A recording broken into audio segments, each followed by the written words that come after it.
Bonjour tout le monde et bienvenue dans ma chaîne. Moi c'est Evelina, je suis une illustratrice en freelance et dans cette chaîne YouTube je partage avec vous un tout petit peu plus de mon quotidien, de mon travail, mes projets, mes difficultés, etc. etc.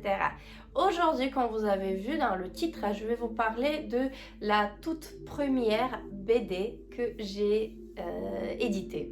Tout d'abord, je tiens à dire que je suis très contente que aujourd'hui on a un peu de soleil à Strasbourg parce que je voulais filmer cette vidéo depuis peut-être depuis 3 semaines, ça mijote dans ma tête, mais le temps ne me le permettait pas et je suis pas encore équipée avec tout ce qu'il faut comme des lampes, projecteurs, etc., etc. Donc je compte encore sur le soleil et aujourd'hui j'ai vraiment trop la chance. Du coup, je ne vais plus perdre mon temps, je commence dans le vif du sujet et je vais vous parler de ma BD qui est justement ici, qui s'appelle What is the Oyster's Dream. Mais avant de vous dire un tout petit peu plus, je vais déjà commencer avec une petite introduction et ça, c'est comment on va faire pour éditer une BD par nous-mêmes ou que ce soit un livre ou BD, peu importe. Je vais faire une introduction de ça, comment on fait pour éditer, auto-éditer une BD ou un livre. Et je commence vraiment très loin dans l'histoire. Je crois que les premières fois où j'ai vraiment commencé à illustrer et écrire des histoires, c'est quand j'avais 12 ans. Donc ça fait un bon moment parce que j'ai bientôt 32. Donc je vous laisse faire les calculs vous-même. Ça fait longtemps que j'avais cette idée dans la tête et cette envie un jour d'écrire et éditer une BD. Quand j'ai grandi un peu plus, peut-être vers 18-20 ans, cette idée n'a jamais quitté mon esprit, mais à cette époque-là, j'avais déménagé en France et j'avais d'autres occupations. Donc, cette idée d'écrire et dessiner était un tout petit peu mis en arrière, même si j'ai fait des études dans l'art. Vous savez très bien que ce qu'on apprend à la fac, à l'école, c'est pas toujours ce qu'on a envie de faire, mais bon, c'est des étapes à passer.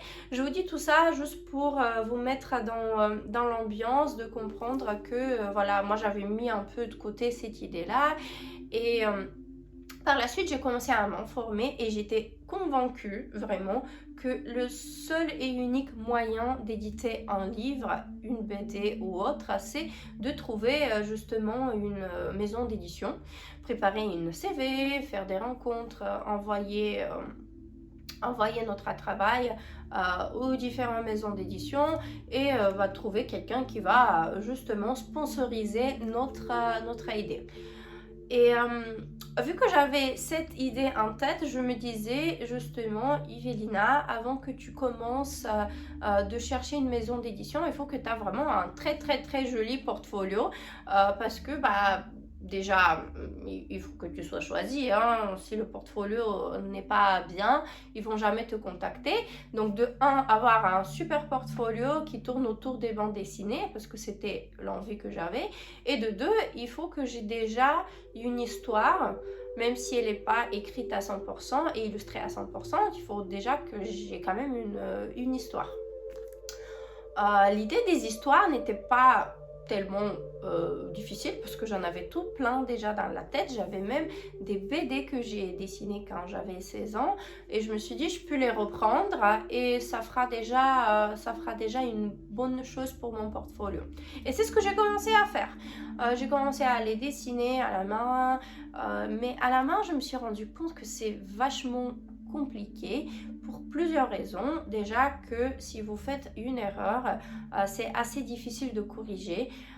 Si c'est le côté avec le crayon, oui, mais par la suite, il faut quand même passer avec ça dépend de ce que vous voulez utiliser, mais moi j'aime bien les BD qui sont en noir et blanc, un peu plus style manga. Donc si tu passes avec le ink, après, pour corriger, vraiment très compliqué, presque impossible, il faut du coup redessiner. j'ai commencé à faire tout ça et après, de nouveau, j'ai un peu laissé tomber parce que dans ma vie, il y a eu plein de choses qui sont arrivées jusqu'à ce que 2023, donc déjà l'année dernière, où j'ai décidé de prendre cette rêve un peu plus au sérieux et me dire, bon, ok, cette année, tu te prends en main et tu commences, tu dessines, tu fais un super portfolio, tu écris une super histoire ou tu reprends les histoires de l'époque, peu importe, tu cherches des maisons d'édition et voilà, ça sera tout bon. Et c'est ce que j'ai commencé à faire. Du coup, j'ai commencé à dessiner de nouveau sur papier parce que c'était mon seul moyen. Je me suis dit, je vais pas élaborer les dessins plus que ça. Et après, je vais les importer, scanner, mettre sur mon ordinateur et sur Illustrator, je vais tout dessiner correctement. J'ai essayé et c'était un enfer. Vraiment. Je ne sais pas comment je voyais les choses, en vrai dire, à repasser des pages et des pages sur Illustrator avec un souris, en sachant que j'avais pas de tablette graphique à l'époque. Je me disais, mais tu es folle, tu vas passer des années à faire ça, et même, j'étais pas très convaincue par le résultat, à vrai dire. Vraiment, faire les traits avec le souris, je sais pas comment je voyais ça, à vrai dire. Donc, de nouveau, j'ai laissé tomber. C'était début de 2023. Le temps avançait, et en septembre 2023, je me suis de nouveau dit, Yvelina, il faut que tu prends ce projet au sérieux. Et j'ai pris une des meilleures décisions de ma vie. Je me demande pourquoi j'ai pas fait ça avant. Et je me suis acheté un iPad Pro pour pouvoir du coup dessiner directement là-bas. Et même si je dessine sur papier et après je scanne et je retrace, c'est beaucoup plus simple que faire ça sur Illustrator. Et j'ai commencé à faire ça, mais comme chaque nouvelle chose, j'étais pas très à l'aise encore avec mon iPad et avec Procreate. Même si j'ai fait quelques petits tutos pour un peu comprendre, j'étais pas très à l'aise. Et l'idée que j'avais du BD, je voulais vraiment faire quelque chose de très très joli. Et je me suis dit, ok, je vais me chercher un petit challenge et je vais inventer une petite histoire que je vais dessiner en 2 mois. Donc j'ai commencé en octobre et je me suis dit, il faut que début décembre, ça sera prêt. Au début, j'avais pas un objectif très concret à éditer cette histoire. Je me suis dit juste, je vais la dessiner, je me donne un deadline. Et comme ça va me permettre à apprendre un tout petit peu mieux Procreate, être un peu plus à l'aise.